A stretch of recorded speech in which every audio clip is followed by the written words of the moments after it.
kalamidad, ng tagumpay o kabiguan, ng ligaya o lungkot.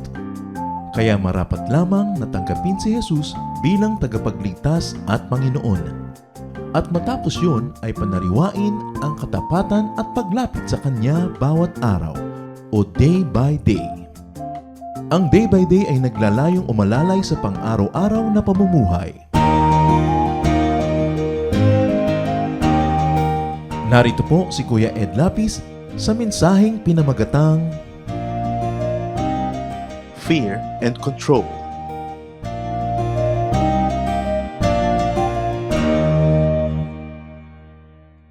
John 8:32. You will know the truth, and the truth will set you free. Fear and control. Ano ang kinalaman ng takot sa control sa ating kapaligiran?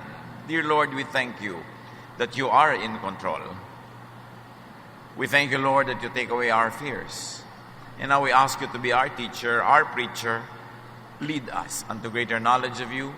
Kayo pong mangusap at mangaral, hanguin niyo kami sa kadiliman, sa kamangmangan, turuan at akayin.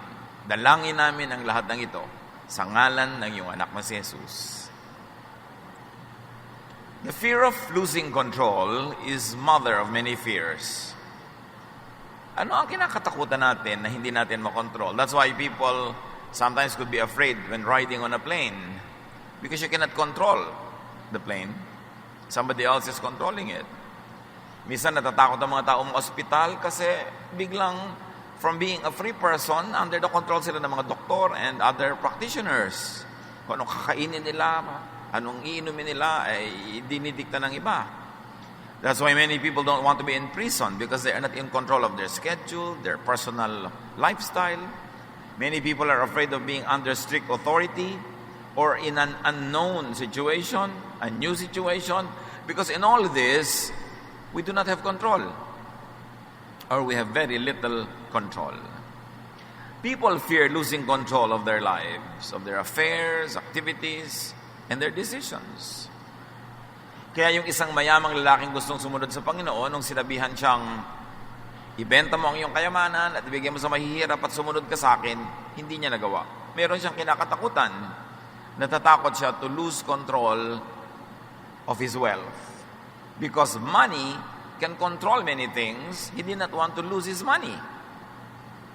Kaya maraming taong gustong yumaman kasi pag mayaman ka, marami ka nakokontrol ng tao, bagay, sitwasyon, wealth, and power to control, so why lose it? 1 Samuel 28, 5-7. When Saul saw the Philistine army, he was afraid.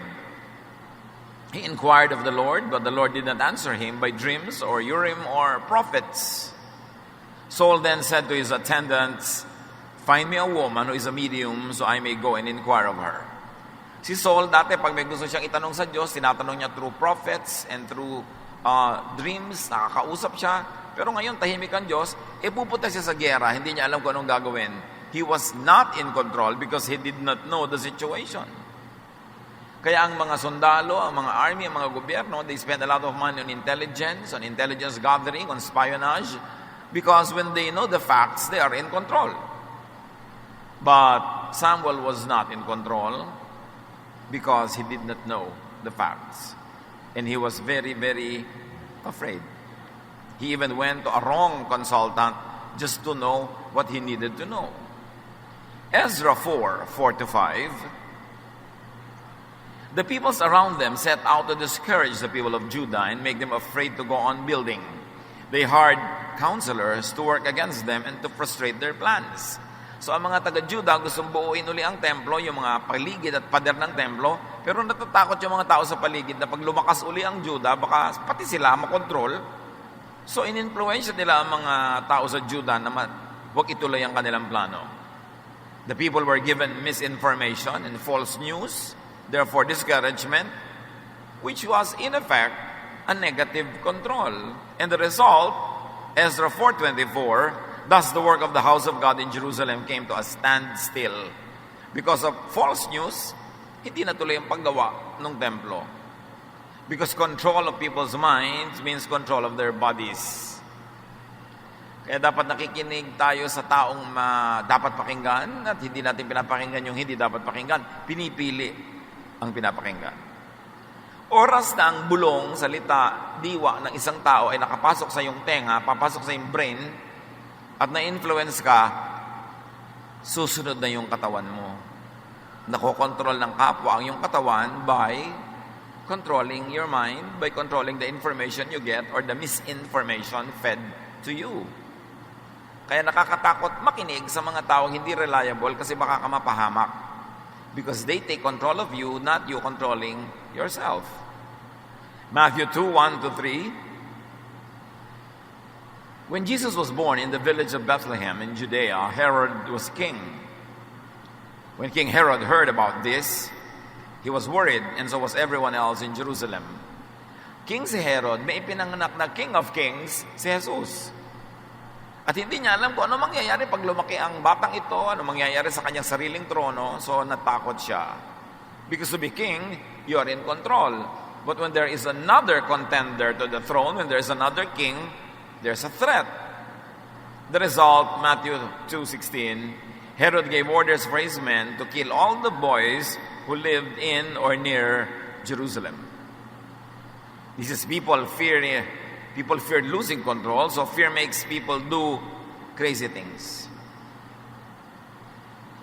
Kumisan, meron kang asawa, gusto mong kontrolin. And sometimes you can do crazy things para lang makontrol siya.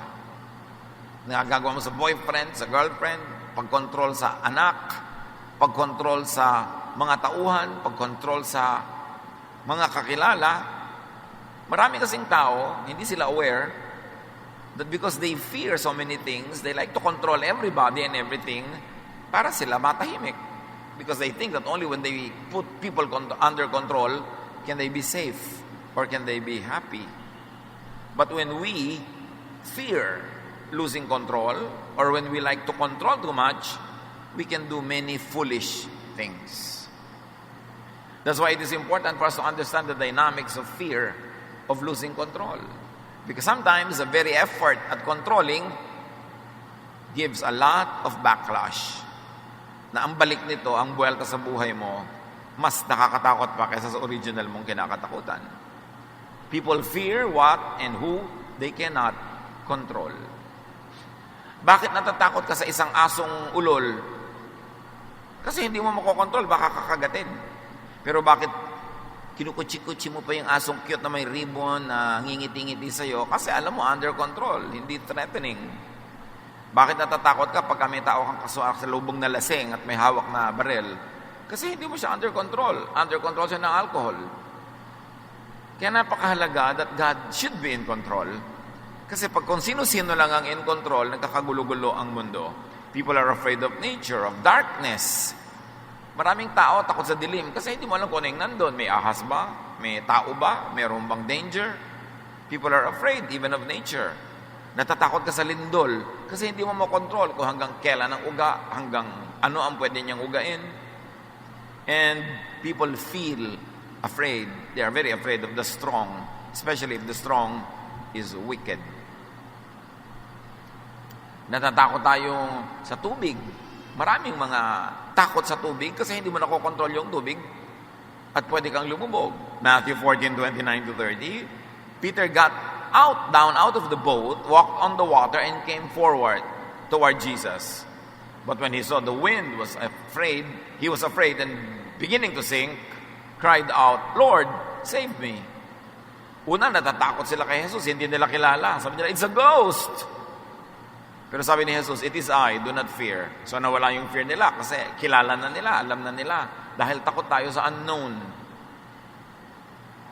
Pagkatapos, naglalakad ang Panginoon sa tubig. Gusto ni Pedro maglakad din sa tubig. Pinaglakad naman siya. Pero nung nalibang siya at napatingin sa mga hangin, again, the wind is mysterious, especially to ancient people. Natakot siya uli. And because of that, he lost the capacity to float. Lumubog siya. But the important lesson is, antidote to fear of what you cannot control is God or Jesus. Kaya yung mga nananalig sa Diyos, malalaki ang pananalig, nananalig kay Jesus, mas payapa. Kasi yung hindi nila kayang kontrolin, ipinagtitiwala nila sa Diyos. Mga bagay na hindi nila naiintindihan, ipinagtitiwala pa rin nila sa Diyos. Kaya, point to point, mas tahimik ang buhay ng nananalig sa Diyos. Kasi hindi siya nagjo-Diyos-Diyosan, hindi niya sinisikap na kontrolin at alamin ang lahat, ipinagtitiwala niya sa Diyos ang mga hindi niya kayang gawin at hindi niya kayang alamin. Ano ang relasyon ni Jesus and fear and control? Jesus is Son of God. All the powers of heaven were given to Him. That at the name of Jesus, in the name of Jesus, every knee will bow in heaven, on earth, and under the earth. But Jesus does not control people. Kaya si Jesus, hindi siya threatening eh.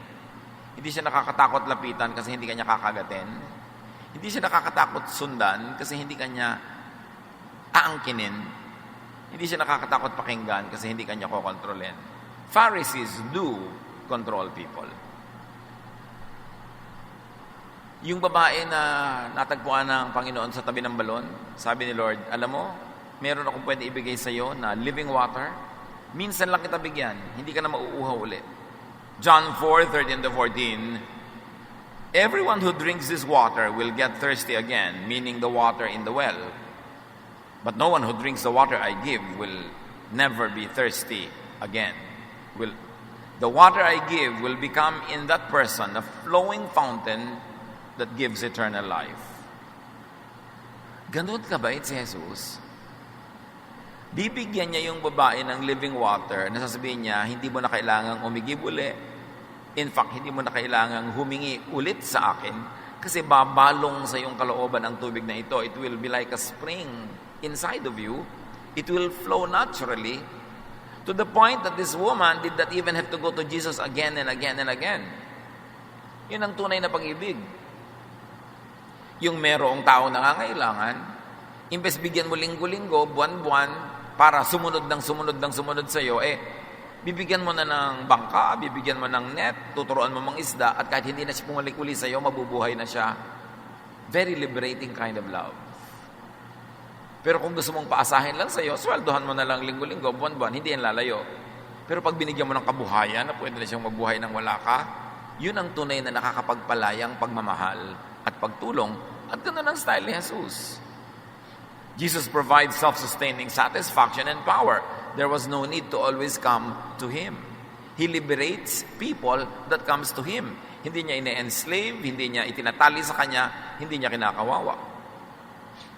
Matthew 14:25-27. Shortly before dawn, Jesus went out to them walking on the lake. When the disciples saw Him walking on the lake, they were terrified. "It's a ghost," they said, and cried out in fear. But Jesus immediately said to them, "Take courage, it is I, don't be afraid." Nasa kalagitnaan ng dagat sa madilim na hating gabi, nakasakay sa bangka na may malalakas na hangin, nakakatakot ang setting, tapos lumapit pa si Jesus naglalakad on water. Napagkamalan nilang multo. It's a ghost, sabi nila. Pero nung nagpakilala si Jesus, "It is I, don't be afraid," natahimik ang loob nila. What is the issue here? Knowledge of who it was, and generally knowledge of what it is, what it could be, means control. You can control what you know. You can control your reaction to what you know. And control means fearlessness, which means power. Kaya sinasabi nila, knowledge is power. Ang walang alam, ang madilim ang isip, ang mangmang, maraming takot.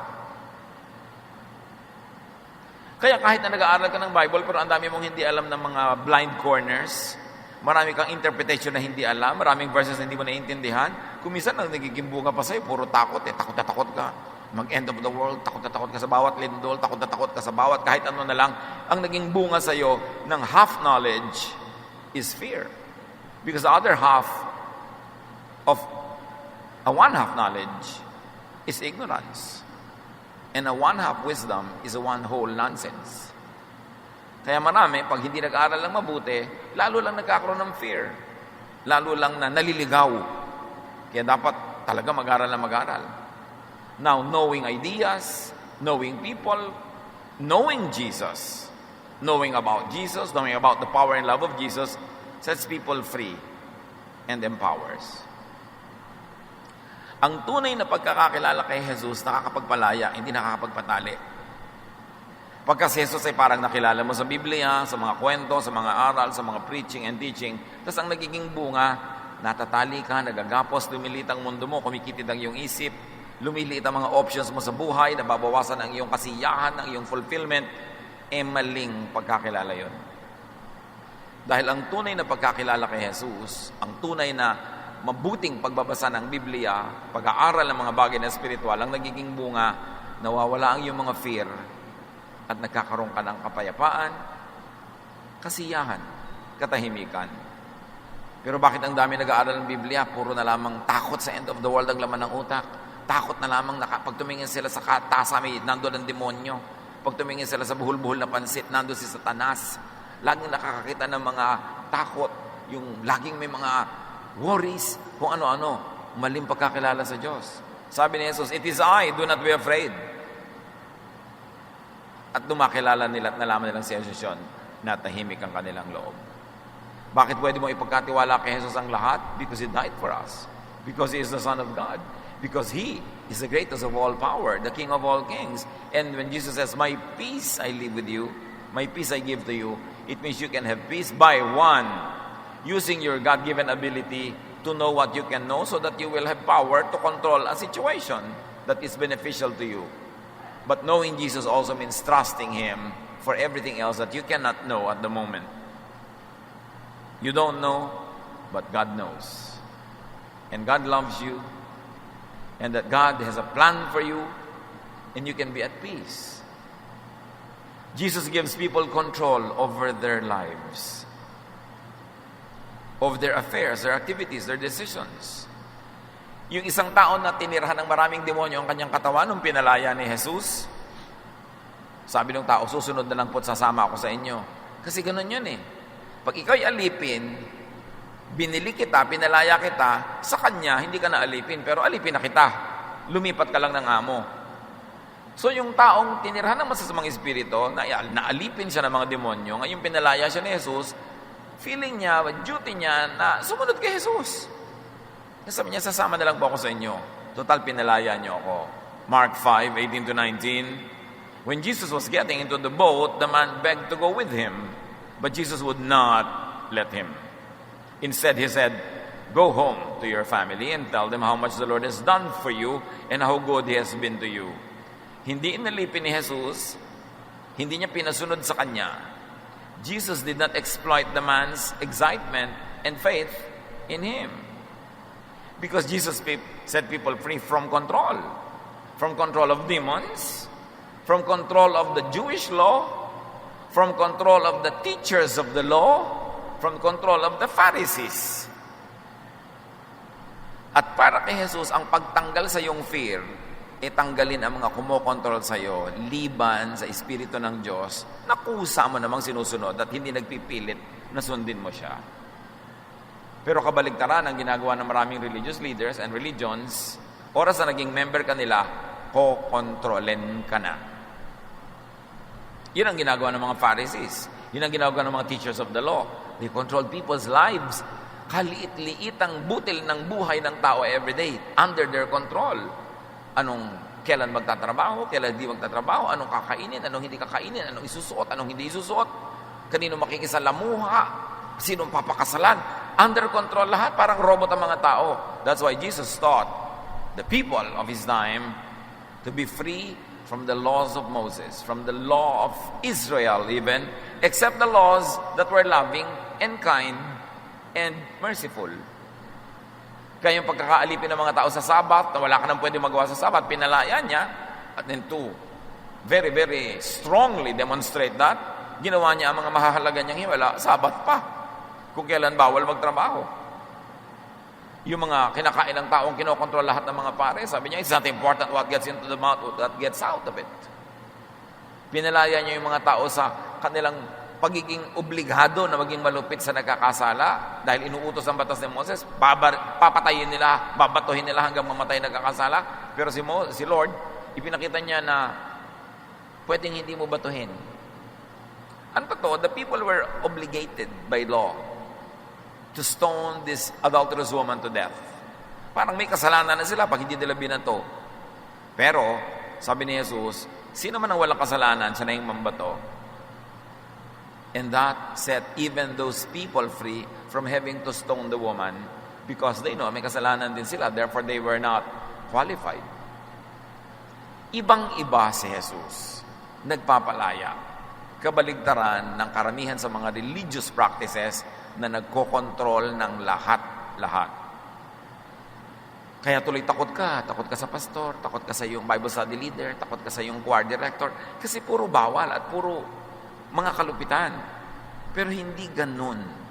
Dapat matapat ka sa ginagawa mong ministry, matapat ka sa pagkanta, sa pagtugtog. Hindi dahil natatakot ka sa kapwa mo tao, kundi dahil mahal mo ang Diyos na pinaglilingkuran mo, na alam mo pag nagawa mo ng mabuti ang iyong ministry, maraming makikinabang, matututo, magigising, magkakaroon ng kaliwanagan, and God is glorified and people are helped. That's why you are faithful to your ministry, not because of fear.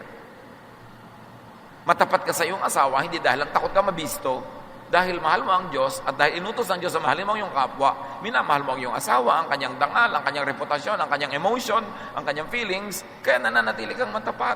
Hindi sa takot, but because of love. Hindi ka gumagawa ng mabuti because you're under control or compulsion, but because it is your free will now to do what is good. Sabi, use your freedom to serve one another. Hindi ko mo free ka na, baliwala na sa iyo tao, baliwala na sa iyo yung duty mo. No, all the more that you become faithful, all the more that you become a better person because you are free. And now it is your choice to do good. You are not compelled by the law to do good. In being powerful yet not controlling people, Jesus takes people's fears away. Inaalis niya yung takot ng mga tao. Kahit nung bumagyo, pinatahimik niya ang bagyo, nawala yung takot ng mga tao. Pero hindi sa kanya naman natakot. Alam niyo kuminsan, ipagtatanggol ka ng isang natipunong lalaki sa isang maton, pero pagkatapos doon, kanya ka na. But Jesus is not like that. He sets you free from oppression of others, even by demons, and then He does not take control of you. You surrender to His Lordship. He does not force you. And His Lordship is sweet and nice and good and user-friendly. Ang tanong, mga kapatid, who and what do you fear? Know who and what you fear. And know enough not to be afraid. To be in control of yourself. Yung mga ibang tao natatakot magpa-medical check-up kasi hindi nila alam kung ano magiging result. Lalo kung may nararamdaman sila, may suspecha silang nararamdaman, ayaw magpa-check up, natatakot sa result. Pero alam nyo ba, habang hindi nyo nalalaman yung tunay na result, natatakot din naman kayo. At natatakot ka minsan sa bagay na hindi mo pala dapat katakutan dahil kung nalaman mo lang yung result, malalaman mong wala ka palang sakit. Pero dahil hindi mo alam, natatakot ka pa rin. Ba't hindi mo nang alamin na lang? At kung talagang nakakatakot nga yung nalaman mo, at least alam mo na, and you can do something about it para magpagamot, para ayusin mo ang iyong buhay, para maiwasan mong lumala ito, you will be in control, at least up to a point. Knowledge sets you free. Kung nag-aalala kayo na meron kayong malalaman na karamdaman kaya ayaw nyo magpa-check up, lalo kayong dapat magpa-check up para malaman nyo. Kasi pag alam nyo na, malalaman nyo kung anong dapat nyong gawin. Ang pinakamalungkot sa lahat ay yung natatakot ka na malaman mo ang isang bagay na pag nalaman mo pala, hindi naman nakakatakot. Dapat inalam mo na lang agad para natanggal na yung takot mo. At kung nakakatakot nga yung nalaman mo, alam mo na ang gagawin, it is always better. Control what you can. Control what you may control. Siyempre, pagka ikaw yung manager, dapat may control ka sa mga tauhan mo. Alam naman, kanya-kanya na lang sila ng gagawin. Pero yung control na alam mo dapat hanggang saan lamang. Magulang ka, dapat may control ka sa iyong sambahayan, sa iyong mga anak. Pero alam mo dapat kung hanggang saan lang yon hanggang dapat lang na kailangan para yung pamilya nyo manatiling buo at ligtas. Pero may mga bagay na ibinibigay mo ng mga kalayaan, maging sa iyong anak, maging sa iyong tauhan, maging sa mga taong pinapakain mo, hindi mo sila kinokontrol buong buo dahil hindi ganun ang style ni Jesus. Ano ang dapat nating nakokontrol para nababawasan ang mga fears natin sa buhay? Control your health. Up to how much you can control it. Yung worried ka ng worried, diabetic ka, tapos hindi mo makontrol ang kakakain mo ng kimpal-kimpal na asukal. Yung alam mo, diabetic ako, pero subo ka na subo ng leche flan. Tapos nag-aalala ka, ano na kinararamdaman ko? Control your health. Para mabawasan ang iyong fear. May kaya ka namang kontrolin eh. Yung hindi mo makontrol, ipa sa Diyos mo. Pero yung makokontrol mo, kontrolan mo yan. Control your finances. Bakit tayo maraming fear tungkol sa pera? Madalas, ang fear ay ito lang. You spend more than you earn. Nakakatakot nga yun. Kasi sasabog sa mukha mo one day, na may utang ka na pala, lubog ka na pala sa utang, o wala ka na palang gagastusin, o napahamak ka na because you're spending more than you're earning. Control your career. Natatakot ka na hindi ka umasenso, hindi ka ma-promote. Kontrolin mo yan. Dagdagan mo asset mo, dagdagan mo karunungan mo, dagdagan mo mga training mo. It's a way of controlling the direction of your career. Natatakot ka sa environment. Control your environment. Tumigil-tigil ka ng katatapon ng plastic kung saan-saan. Tumigil-tigil ka ng sobrang consumption ng mga disposables. Tumigil-tigil ka ng pagpulyot sa hangin, ng pagsira sa kalikasan, para huwag kang matakot na balikan ka ng kalikasan one of these days. In other words, what do you fear? You have to have more knowledge, which means more control. And more control means less weakness, less fear. So control what you must. Not other people, control yourself. So that you will not be afraid of what you could be doing. Put yourself under your own control. What you cannot control, give and lift up to God. Paano mo makokontrol ang grade mo, estudyante? Natatakot ka, baka ka bumagsak pagka binigay na yung grades. Every day, control your attendance sa school. Control the submission of your homework and other requirements. Control your review time, your study time. Makokontrol mo ang grade mo. Pero yung wala kang ginagawang pagkocontrol doon, you will be under the mercy of whatever grade is given you, then you have a lot of fears. Marami tayong dapat kinokontrol. Because God is God of order. And order means you control. Pero ang control natin, kumisan, ginagamit natin to control people, their emotion, we manipulate them, we control their activities to suit our taste. Hindi yon. Ang kontrolin mo, sarili. At pag inayos mo yung sarili mo, susunod ang buong environment, naaayos din. Up to a point. Up to a great point. And when afraid or feeling weak, remember God. Because when you are not in control, God is. What you cannot control, God can. Matthew 14:29, then Peter got down out of the boat, walked on the water, and came toward Jesus. Because his knowledge of Jesus enabled him to surmount even physical realities and difficulties. Ang ganda ng symbolism ng kwento. Na sa mga naniniwala, walang imposible. Pag naniniwala ka na pwede ka maging honor student, hindi yun imposible mangyari. Kasi yung paniniwala mo will guide your everyday activities hanggang naging weekly, naging monthly, naging buong semester na yung activity mo, ang ending, naging honor student ka. Kailangan may pananalig. Kaya importante yung pananalig. Huwag niyong tinatanggalan ng tao ng pananalig. Liba na lang nananalig siya sa sobrang mali. Kasi yung pananalig energizes us. Naniniwala yung tao halimbawa sa isang doktor na magaling yung doktor, huwag mong siraan yung doktor sa kanya dahil pag nawalan siya ng pananalig, mawawalan din ng bisa yung paggagamot sa kanya ng doktor na yun. Gagamutin mo ba siya? Nananalig ba siya sa'yo? Kuminsan, we are in a religious and a spiritual journey na nasa gitna pa lang tayo, wala pa tayo sa dulo, hindi pa natin talaga alam ang lahat, hindi pa natin nasusukat ang lahat. Tapos yung ibang tao, guguluhin mo agad ang pananalig nila para masabi mo lang na may konti kang alam. Pag ginulo mo ba yung pananalig nila, may ipapalit kang iba na kasing tibay o mas matibay? Because one of the unkindest things that you can do to people is to shake their faith and not replace that with a stronger and a better one. Pag wala nang inaasahan, pag walang pinapaniwalaan, mas nawawalan ng direksyon ng tao sa buhay niya. Kaya importante na may pananalig, lalo sa mga talagang napatunayan ng mabubuting bagay. Jesus and faith empowers people to conquer fears, to transcend limits, and to achieve great feats, great projects, to do great things. Jesus, our faith in Jesus, can empower us to conquer our fears. What are your fears? Ilapit sa Panginoon. Tulad nga ng binanggit natin, kung makakatulong sa inyo na mag-aral, magsanay, para hindi kayo natatakot. Natatakot ka magbaneho dahil hindi ka sanay? Magsanay ka na magsanay para matanggal yung takot mo. Pero hindi matatanggal kung lagi kang iiwas sa kinakatakutan mo. Kailangan magapi ang kinakatakutan. Yung iba natatakot magsalita in public, subukan mo ng subukan hanggang masanay ka. Natatakot yung iba na magsabi ng tulay nilang niloloob. So buong buhay, kinikimkim na lang niloloob nila.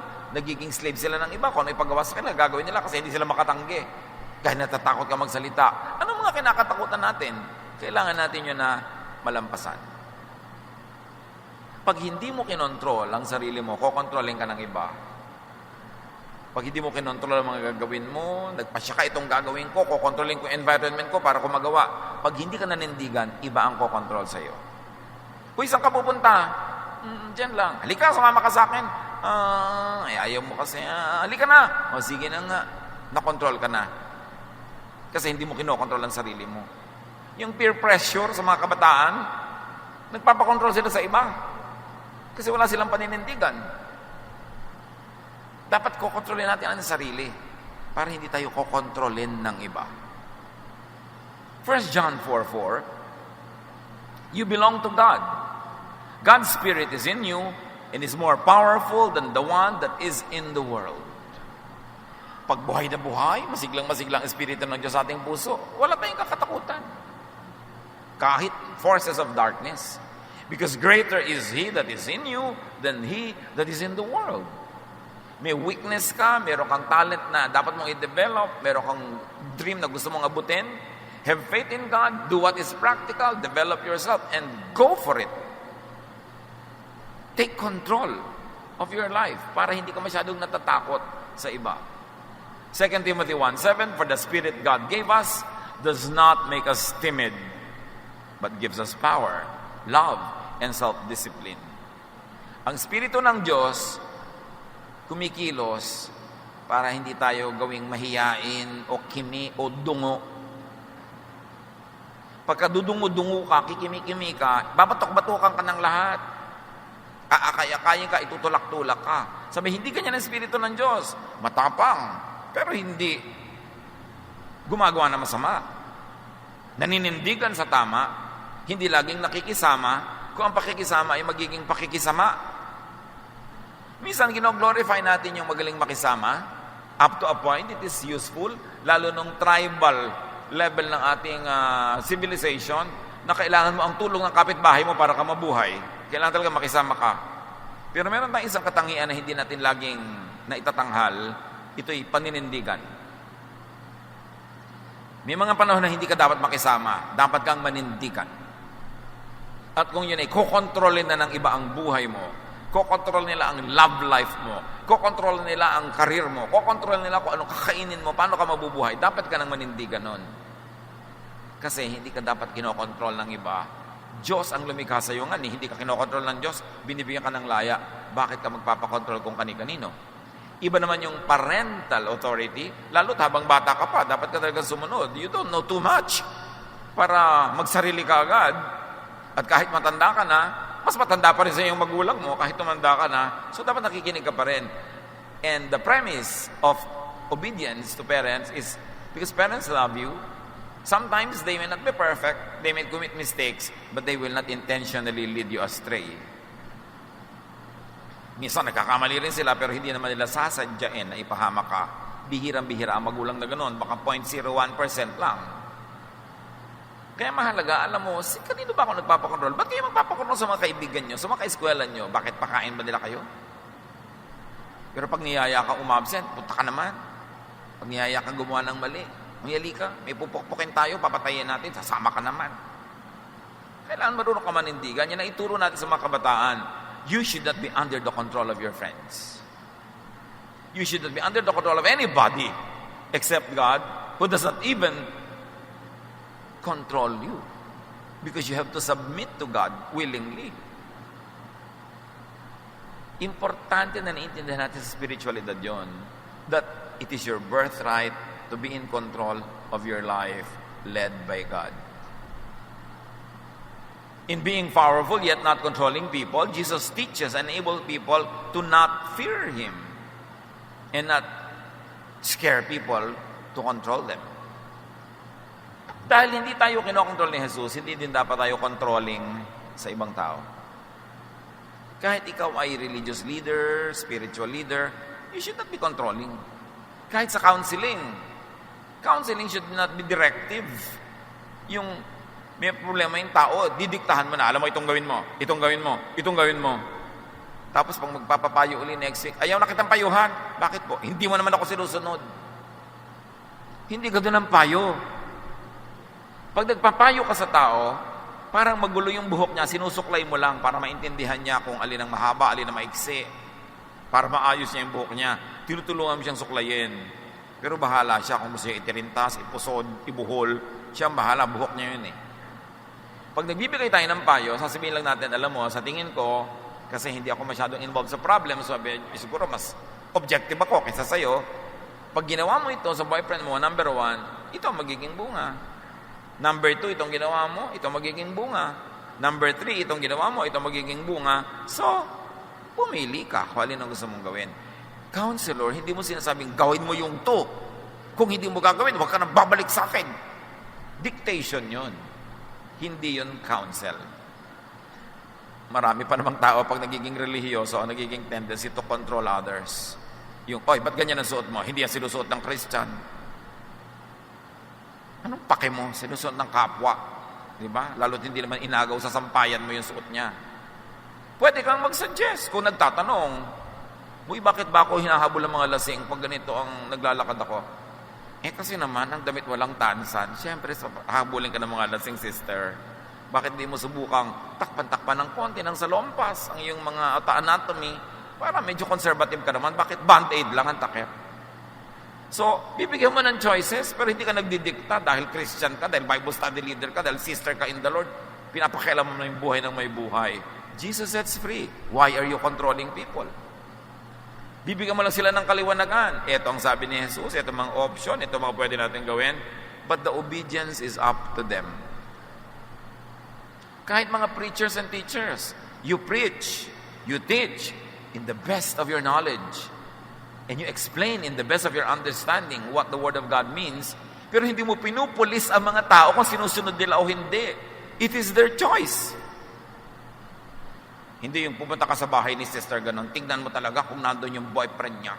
Yung ganon, parang Gestapo state, para kang mga espiya nung panahon ng Hapon. Nagpipreach ka, ipinapanalangin mo mga ipinagpipreach mo na nawa maliwanagan, sundin nila on their own free will, pero hindi ka pulis.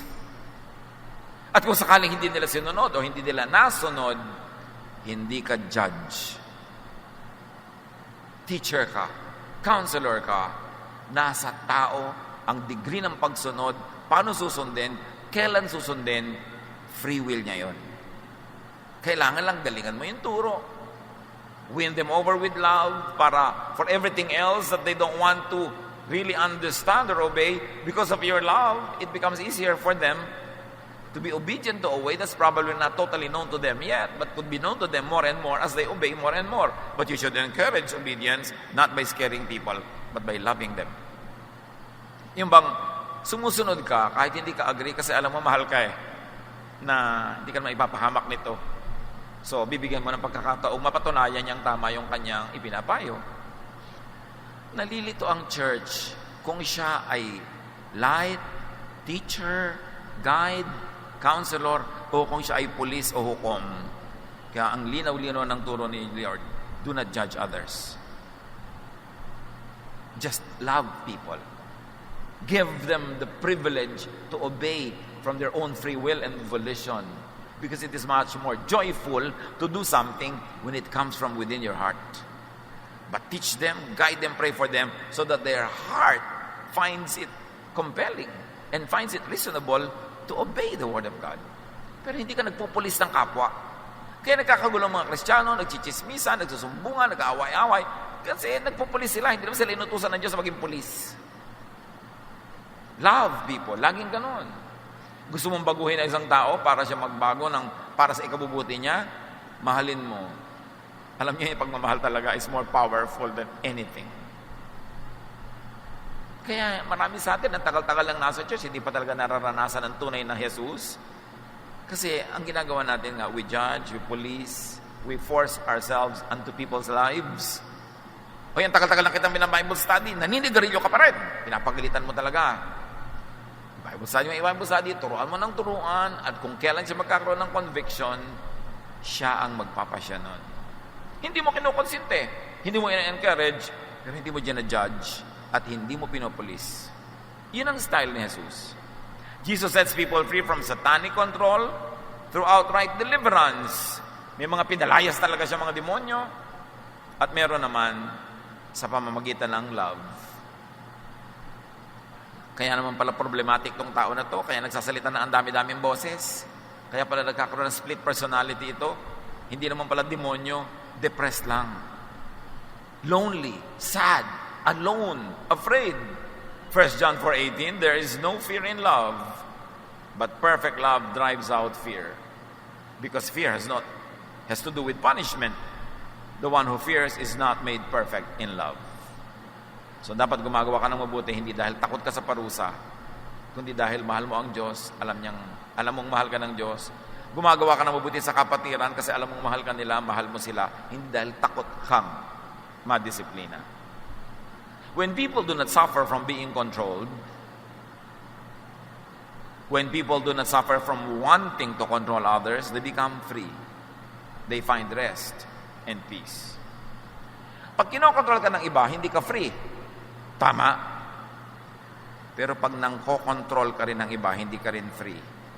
Pag tinatalian mo sila, kahit saan sila pumunta, kasunod ka dahil hawak mo yung tali. Yung mga taong lagi nagsiselos, nagko-control ng kapwa, nagbabantay ng kapwa, hindi kayo free. Kasi, dapat kayong matulog, hindi kayo makatulog, nagmamanman kayo. Dapat kayong mapahinga, hindi kayo nagpapahinga. Dahil may kayong iniisip, gusto nila silang kontrolin. Pati ang mga mangyayari, kokontrolin nyo kung sino makakasama niya, hindi nyo makakasama. Para kayong engineer, script writer, director ng pelikula, dinidirect nyo lahat ng tao sa inyong paligid. Nakakapagod yun. Hindi kayo mapapahinga. Kaya kung meron kayong loved one, meron kayong papa na kailangan nyo pang bantayan, pawalan nyo na lang. Kasi yung dapat bantayan, pag hindi kayo nakatingin, magwawala din yun. Hayaan nyo siya. Kaya nga sabi, if you love something, set it free. If it comes back, it is yours. If it doesn't come back, it never was yours. Kaya kung meron ka diyang loved one na nandyan lang dahil nakabantay, marino ka, it's not worth it. Pawalan yun, nakakapagod yun. Dapat hindi ka habol ng habol.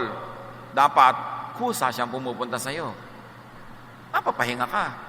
Doon ka lang mapapahinga pag hindi ka nang kokontrol ng iba. Yung kailangan mo pang kunin yung SIM card niya, yung kanyang password, tapos para kang detective na nakabantay sa lahat ng mga post niya, nagla-like sa kanya, may 100 siyang friend, lahat tinitingnan nyo, minamanmanan nyo. Hindi kayo free nun. It's not worth the relationship. It's not worth it. Na napapagod kayo, napupugayat kayo ng kababantay, kapipigil. No. Hindi yung style ni Jesus. You don't become free that way. John 14:27, peace I leave with you, my peace I give to you. I do not give to you as the world gives. Do not let your hearts be troubled and do not be afraid. So you see, ang peace nandun lang sa setting people free and being free yourself. yung kailangan mong hulihin, bantayan, itali, ikulong is not worth it. Huwag na lang. Get freed from your personal demons. Marami tayong mga takot, marami tayong mga fear, only because we like to control. Let go. Relax. Yung mga sobrang nagpapasikat, yung merong kang birthday, gusto mo perfect na perfect ang lahat kasi magpapa-impress ka sa lahat ng bisita, nakakapagod yun. Yung babayad ka pa ng mga sikat para umaten, para mapag-usap ang may sikat na umaten sa iyong event, wag na lang. Kung sino talagang willing pumunta para hindi ka pagod. Importante yun. What is freedom and choice to control personal life? Give people choices. Give people freedom. Nakakapagod yung binabantayan, nakakapagod din ang magbantay. Dapat, pahinga ka. Kung ayaw niya sa'yo, huwag mong pilitin. Pag lumuwag-luwag yung tali mo, aalis din yun. So ngayon na, kaysa bukas. Iiwan ka pa rin pala next week. Eh di ngayon na, para mag-start ka na makamove on.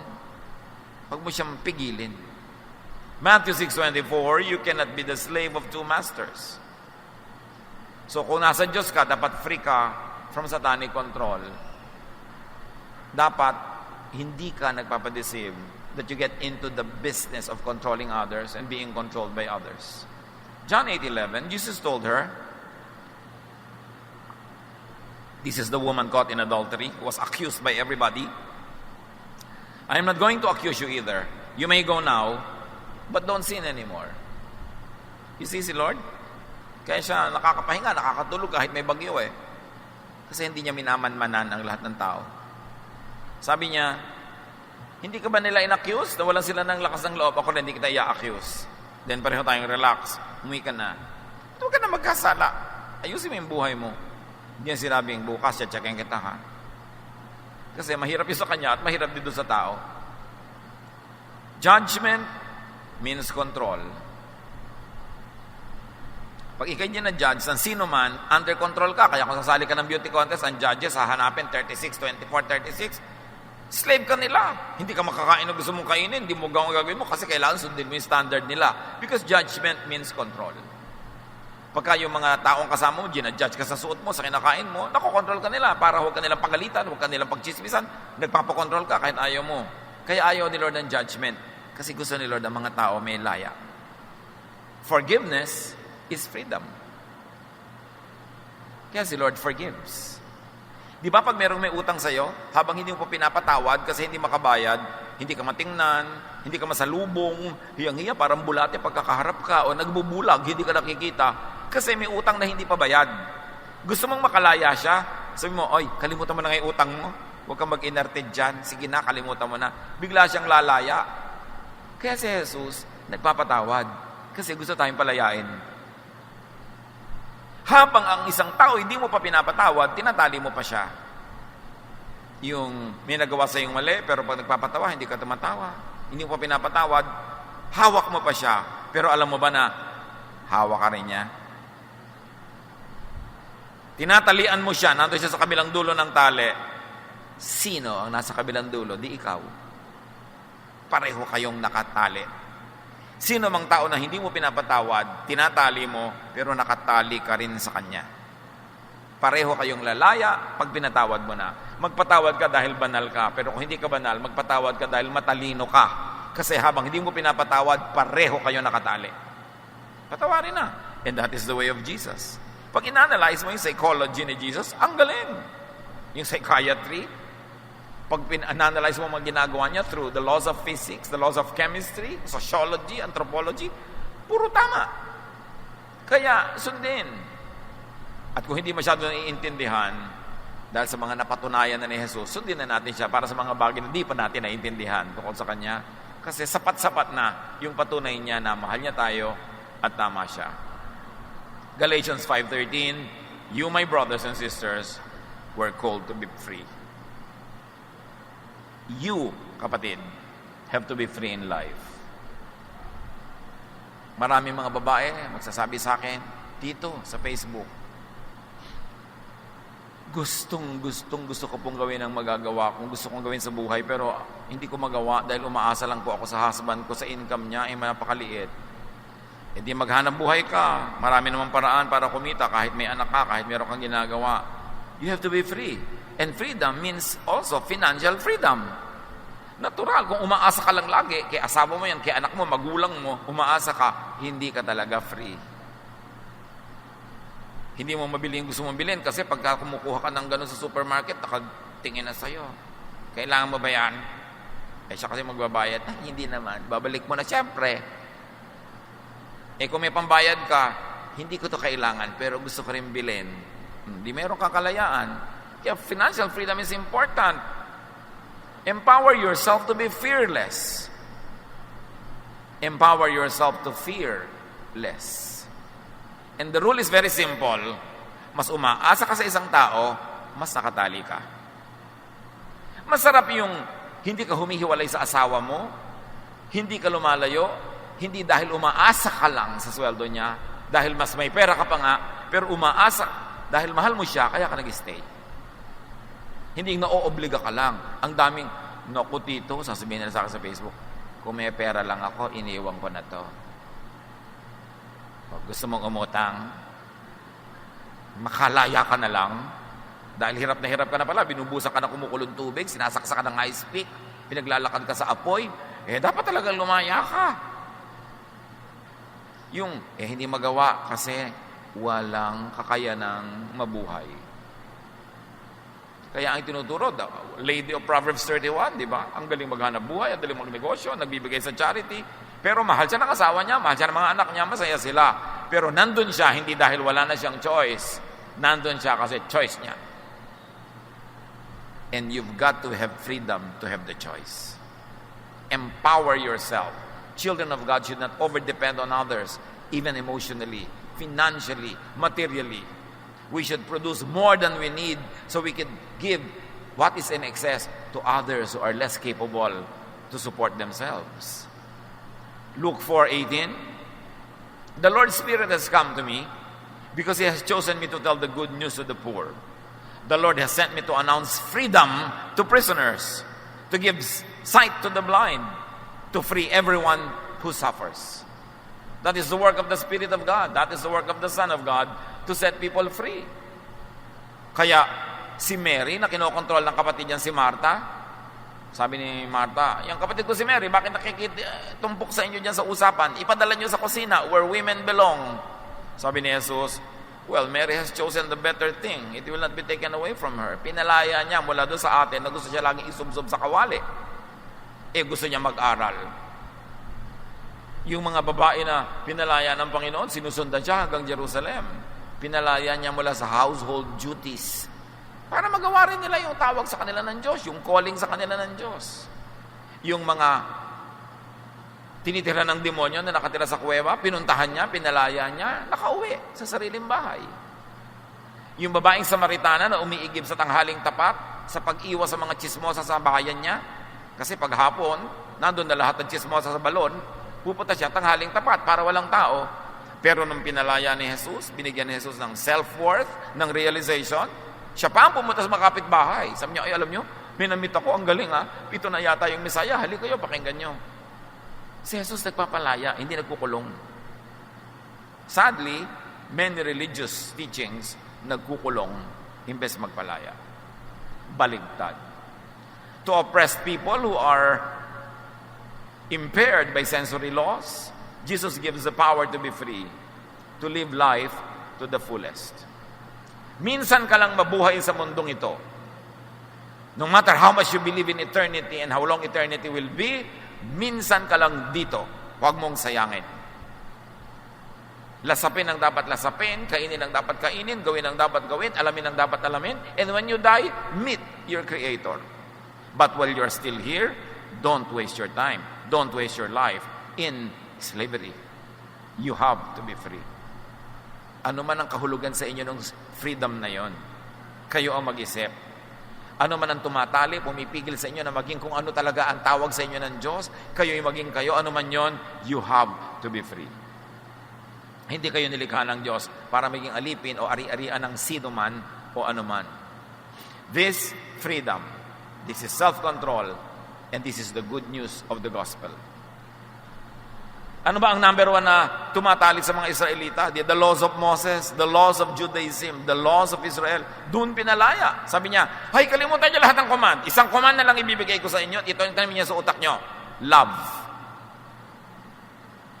Yung mga command na hindi loving, oppressive, nakaka-enslave, nakakasakal, padaanin niyo sa aking turo na love. Pag hindi loving, pwede niyo na isang tabi, hindi niyo na dapat obligahin ang sarili niyo sundin kasi hindi naman loving. Hindi kayo napapabuti. Yung mga Pharisees na yan, mga teacher na yan, sabi ko, tingnan nyo sila. Hindi naman nila ginagawa ang tinuturo nila sa inyo. Tapos pakinig kayo ng pakinig. Pinalaya ni Jesus ang mga tao mula sa law. Kasi yun ang oppressor sa buhay nila noon. Sabi niya, come to me all of you who are tired and heavy laden, and I'll give you rest. Only in freedom can you find rest. Mag-i-invest ka dapat sa iyong freedom. Knowledge, strength, power, not to use against people, but to set yourself free. Romans 8:15, the spirit you receive does not make you slaves, so that you will live in fear again. Rather, the spirit you receive brought about your adoption to sonship. And son is the opposite of slave. Son means free. Son also means daughter. Psalm 27:1, the Lord is my light and my salvation. Whom shall I fear? The Lord is my stronghold of my life. Of whom shall I be afraid? There is no force or power greater than Jesus who is in your heart. And that power wants you free. Jesus wants you free. 1 John 4:4, the one who is in you is greater than the one who is in the world. The greatest power, Jesus sets you free, does not control you. So why be a slave of something or someone less than Jesus? Why be a slave of anything or any law, even the Jewish law? And very importantly, why enslave and control others? Mapapagod ka rin, mahihirapan ka rin. Freedom and rest is not in being controlled by others, and it is not in controlling others. Freedom and rest is in letting go whatever it is. Kung meron na kayong mga inferiority complex, mga feeling of inadequacy, bitterness, sadness, anger, let go. When you are free, you can be rested. It is important to be free of anything that holds you. Even memories that can hold you. The past, fear of the future, it will not set you free. Free yourself by the power of the Lord Jesus. Dear God, teach us how to apply these high ideals in daily living so that we could be in control of our lives to do what is good, what is best. Teach us, Lord, to avoid this great temptation to control others, because that also controls us, that also enslaves us. Pagbulay-bulayan natin sumandali, huwag pagmadalian. Your freedom means so much that Jesus died for it. Isipin how to be free from those that oppress us. Maybe it is self-imposed, self-made, self-manufactured, or made by others. Ask God how you can strengthen yourself so you could declare freedom, autonomy, and independence. And if you're going to be with people, you love people and stay with people, it is because it is your free will. It is because of your love, not because you're afraid. Lord, finish this message in the hearts of your people. Lead us to apply this in daily life. Spend some moment in silent reflection.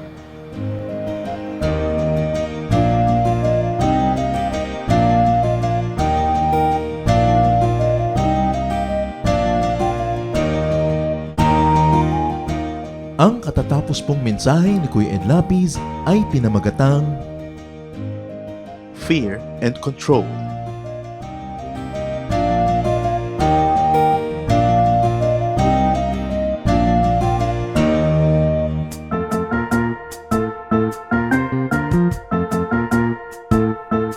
Oras na po para pansamantalang magpaalam ang programang Day by Day. Tayo po'y magsama-sama tuwing ika-6 hanggang ika-7 ng umaga, araw-araw. Magandang umaga po at mabuhay ang Panginoong Hesus!